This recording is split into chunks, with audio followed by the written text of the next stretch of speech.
shot or the 13 overs between Hardik and Ravindra Jadeja that cost 104 runs? Like, what, according to you, turned the match?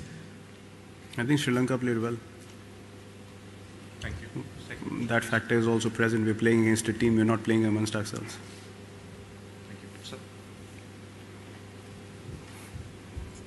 Does a huge outfield like this make a difference?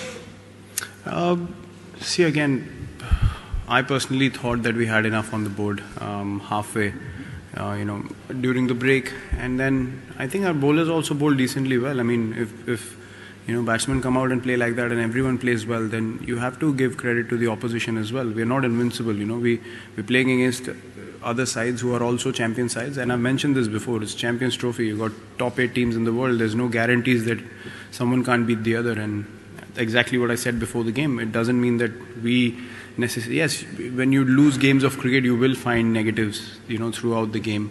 I think batting did really well. We obviously have to consolidate and then explode in the end, and that's the way we always play. We're not a side that always plays explosive cricket throughout the 50 overs. But if a side comes out and plays fearless cricket, with that kind of mindset and executes their shots so well, then you have to take your hat off sometimes and say, very well played.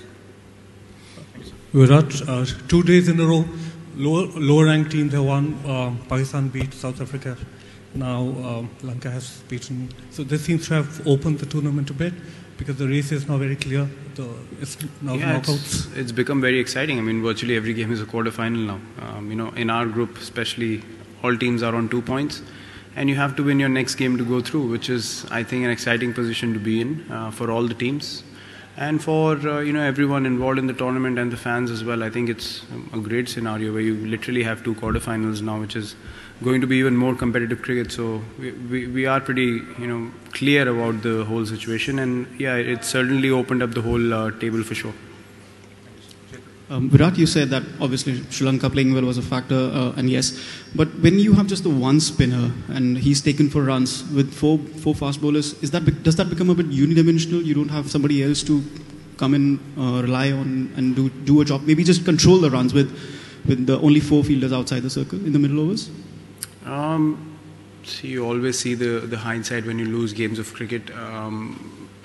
You trust your bowlers to control runs and hit good lengths and have your covers and mid-wicket up, which generally we wanted to do in this game. We did that in the last game as well, and sometimes it comes off, sometimes it doesn't. That doesn't mean you think of what if we had done something different. You back aside and then you go with it. When things don't go well, obviously you address those things, but you expect them to execute those things, which as batsmen we can't score every time. As bowlers, you can't literally bowl consistent line and lengths in every game that you play. So some guys will have off days, and then on outfields like these and pitches like these, you will have sides who will bat well.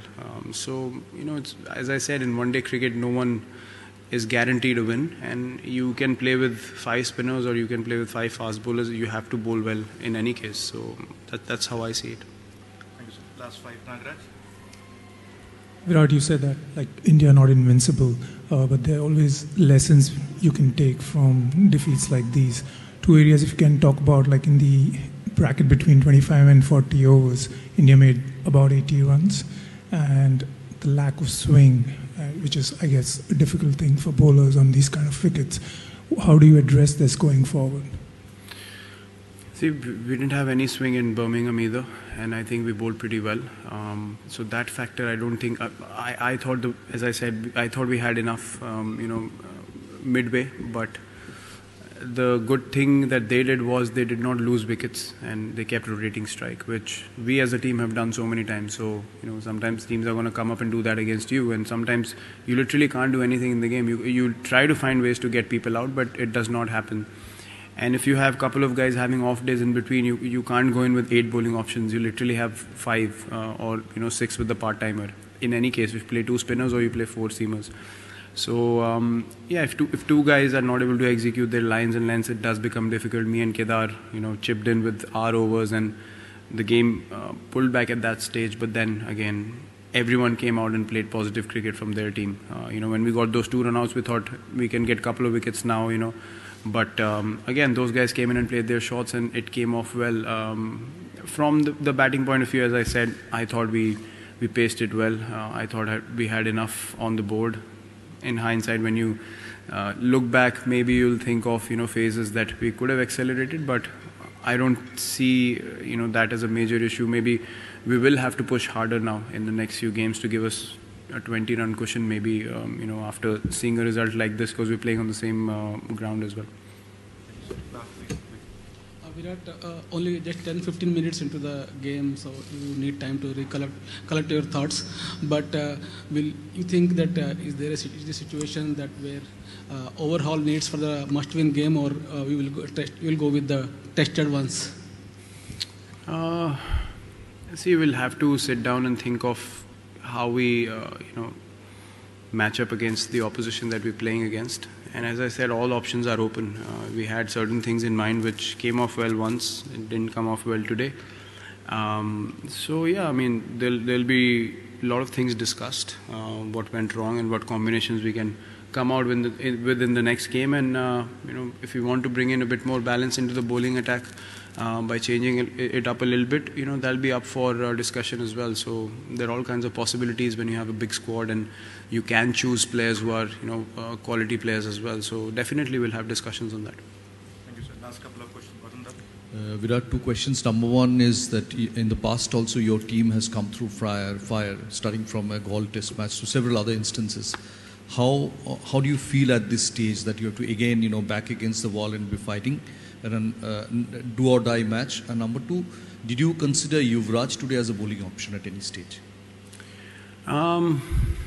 See, if the team is 4 or 5 down and you have to get few overs out of the way from the part-timer, then UV can be used. But at that stage I did not think, because Jadeja was also going for runs and it was difficult to bowl with the breeze going that side to the shorter boundary. And if Jadeja is finding it difficult, then obviously UV would have found it a bit more difficult as well. So I thought, I spoke to MS as well, and we both thought that Kedar was a better bet at that time.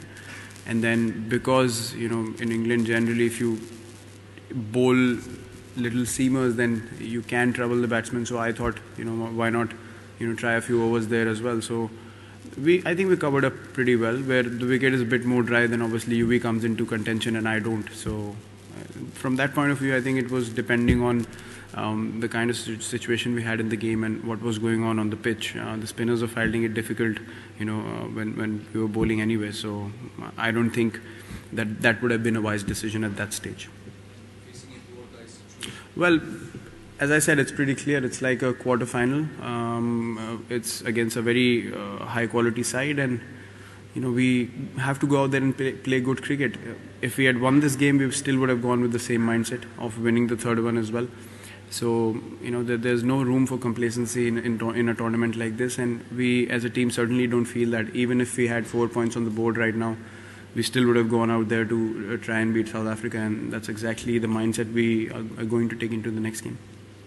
Last one. Virat, when as a captain you yourself feel that you had enough runs on the board and the team chases it down like that, especially, what do you tell the bowling attack? Is it possible to ask them to just forget it and move on, or because also most of your bowlers back home or overall have depended a lot on late swing as well, with the old ball, which you're not getting here. So what do you tell the bowling attack when after defeat like that? Well, nothing. It's like a batting collapse. When you collapse as a batting unit, you don't sit down and think of your life's over. You just move on and say it's a bad day, forget about it. That's what I mean. In a test match, you have a lot to think about because the game goes on for 5 days. But I think in shorter format cricket, you have to forget it and move on, because we're playing in 3 days' time again, and we have to be fresh as a team. We have to get back into that same mindset and come out and try to do the same things again. If a team, as I said, if a team plays well, you have to take your hat off. If people's perception, we can't sit here and think of what people are perceiving us to be, or what people had expected of us as a team. We just want to play good cricket, and if that's not fulfilled, for us, it does not change the situation of the team. We still go in with the same mindset in the next game as well, and we try to win every game that we play, and that's why you play international cricket. Thank you. Thank you. Thank you.